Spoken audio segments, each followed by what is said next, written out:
let's see. I am Clifford Sound on Twitter. I think Twitter, what the best thing about Twitter is that it gives people the ability to get an instant connection in so many ways with so many people. Twitter basically can be done from any medium, basically from a computer. You can do it from a web browser. You can do it from your Facebook account, MySpace account, and, which is the newer thing for me, which is that's exactly the crack of all of them, is our phones. You know, there's so many applications that are out there right now that work very well on phones as well, and it lets you keep up your friends list on your phone. For instance, on the iPhone they have one as well, correct? I don't know what it's called on iPhone. Oh no, there's a bunch, but I mean the mobile Twitter thing works well for Halo or something. The best thing about it is, like I said, it's one. Unfortunately, Twitter is one of those things that it's either you get it or you don't get it. So you know, if you get it, great, you're going to use it a lot, and you probably use it most of the day. You make about 10 or 15 updates a day. If you don't get it, you hate it, and you think we're all stupid. That's the way it usually works out. But it really is just a way to keep. It's really a way just to keep connected with most people. And it asks a simple question of just, what are you doing?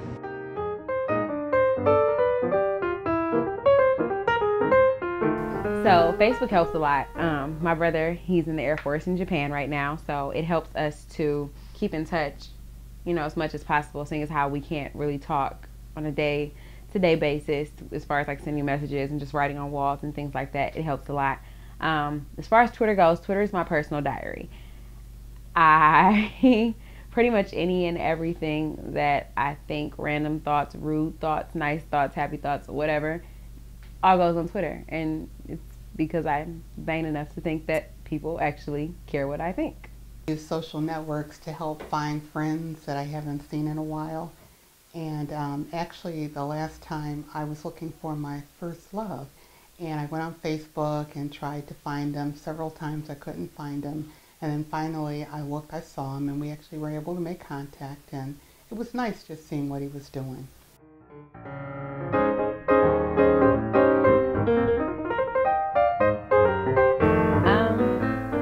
I think it's a very, very, very thin line. Like there are some things, I think as far as social networking goes, I feel like you can put whatever you want in there, obviously, but I think there should be a line drawn at things that let people who are uninvolved in your life, like really into like the behind scenes of your life.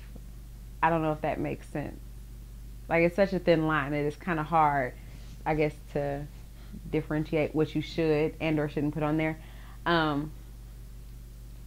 Me personally, I think, you know, things like family issues and relationship issues and things like that don't belong on social networking, and you see a lot of it. Like everybody is, well, my relationship is this or my family is this. I mean, I've seen some really, really outrageous things on there, and I think, you know, people just need to learn how to draw the line. I have a child, and I don't particularly want him on Facebook because I feel like that's personal. Like that's a personal part of my life, and as a child, I don't feel like he should be all over the internet. I mean, you have to think, like when you put stuff on social networks, it's no longer yours. Like if you write something, it's no longer just your words. If you post a picture, it's accessible to anyone.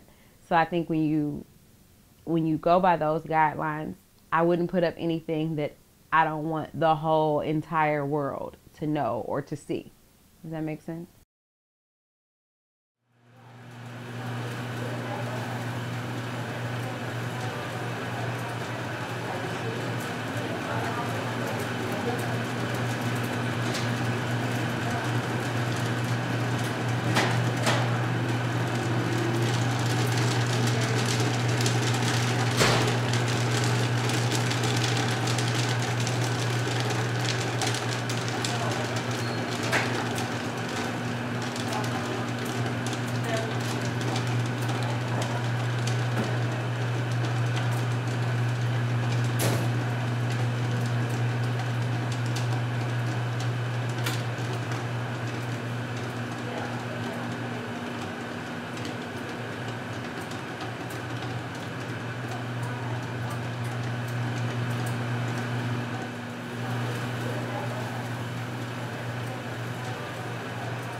I think some people do it because it's easier just to put it there, and then you're thinking that really it's just your friends and family that are going to be seeing it, but I think sometimes they forget that it's out there for really anybody to see.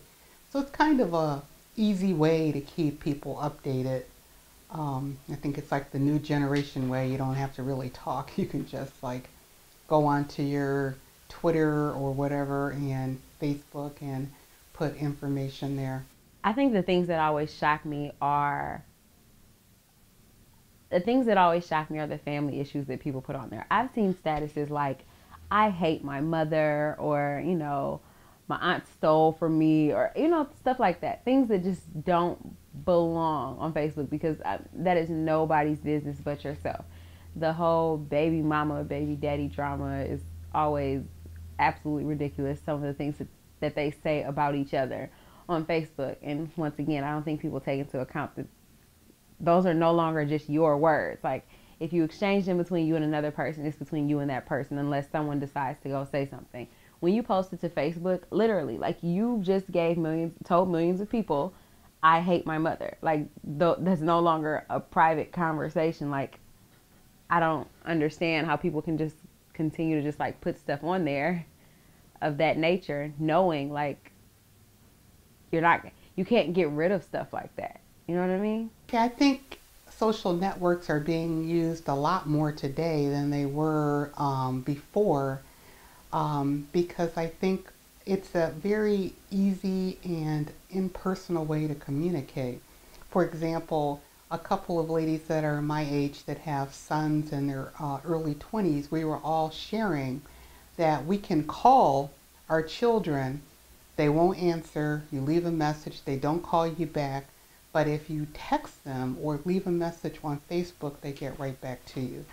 So I just think that the younger generation prefers texting, Twittering, Skyping, all those different methods to communicate rather than just the old-fashioned pick up the phone and actually talk to people. And I think that unfortunately some of them are losing kind of the skills that go along with you know, just actual conversation, because on our jobs, for example, we're finding out that people truly, especially the younger ones, have truly don't understand when it's inappropriate to email or when it's inappropriate to text, as opposed to picking up the phone and making an actual phone call.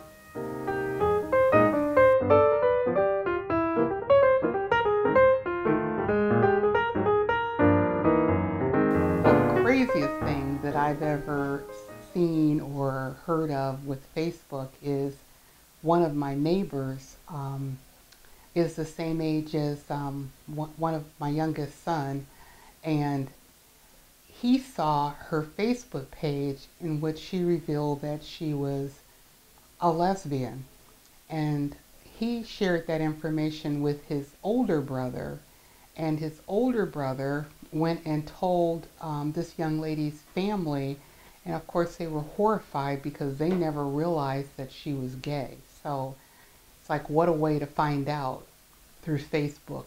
Name was Kevin. I specifically remember this for reasons that I just won't disclose. And so I go home, and, you know, I get a friend request from someone named Kyle. And I'm obviously looking at this picture like, I have no idea who this is or why they're requesting me. So I start going through the pictures, and come to find out now it's who I thought was Kevin. So I just think it's funny how like Facebook works, how the things that you can find out about someone. Because I honestly really thought his name was Kevin. Actually, I think we went on our first date and I called him Kevin the whole night. And he didn't correct me. But, you know, no, you didn't correct me. No, you didn't. Like the whole night. I was just like, oh, Kevin's here. Hey.